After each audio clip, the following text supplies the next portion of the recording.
여러분 안녕하십니까? 정부가 원전 해체 연구소를 두 곳으로 분리할 경우 연구시설과 인력이 분산돼 효율성이 떨어진다는 주장이 나왔습니다. 특히 원전 해체 산업과 경제적 효과도 지나치게 과장돼 지역의 갈등을 부추겼다는 비판이 이어지고 있습니다. 임재욱 기자가 보도합니다. 정부가 최근 결정한 원전 해체 연구소 분리 설립 계획에 대해 효율성이 낮다는 지적이 나왔습니다. 원전 관련 학계는 연구원을 분리할 경우 연구 인력과 시설 장비, 행정 관리 등이 분산돼 연구 효율성이 떨어진다고 주장합니다. 특히 경수로와 중수로 등 다양한 노형의 해체 연구가 함께 이뤄지고 있어 원자로 방식을 분리해 해체하는 사례는 거의 없다는 것입니다. 핵심 파트 원자로 부분을 제외하고는 거의 같기 때문에 그 원자로 부분이 약간 다르다는 걸만 가지고 분리해가지고 이렇게 연구소를 운영하는 거는 그 사례도 없고 그렇게 하는 건 효율도 뭐 당연히 없는 거고. 원전 해체 산업 시장 규모와 원자력 해체 연구소의 경제적 효과도 과장됐다는 지적입니다. 경상북도는 해체 작업이 본격화되면 경북에만 8조 7천억 원을 비롯해 국내 시장만 18조 원 시장 규모가 될 것으로 보고 있습니다.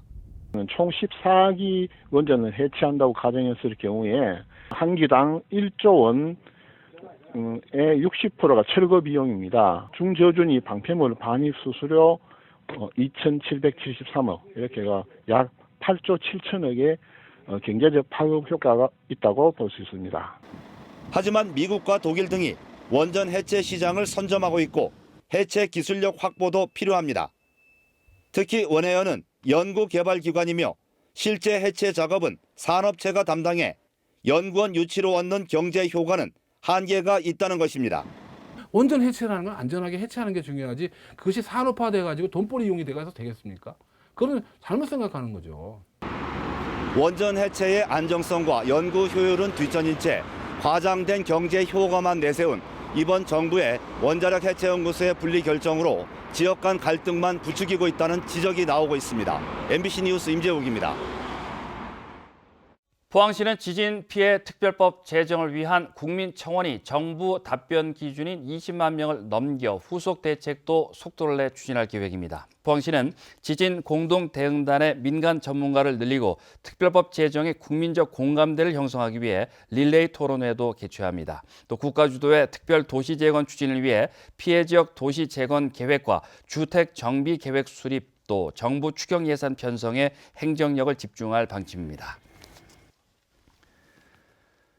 포항시는 부동산 가격 공시위원회를 개최해 4만 7천여 호의 주택 가격을 심의한 결과 개별 주택 가격이 평균 1.93% 상승했다며 다음 달 말까지 이의 신청을 접수한다고 밝혔습니다. 위원회는 해안과 개발 수요가 있는 비도시 지역은 가격이 상승했지만 도시 지역은 다가구 주택을 중심으로 부동산 구매력이 감소해 이를 반영했다고 설명했습니다.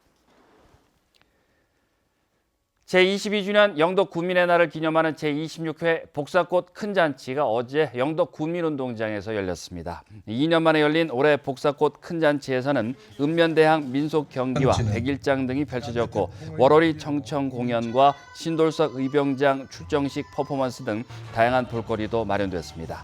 영덕 안동간 국도변에 조성된 영덕 복숭아 단지에는 지난주부터 복사꽃이 절정을 이루기 시작해 장관을 이루고 있습니다.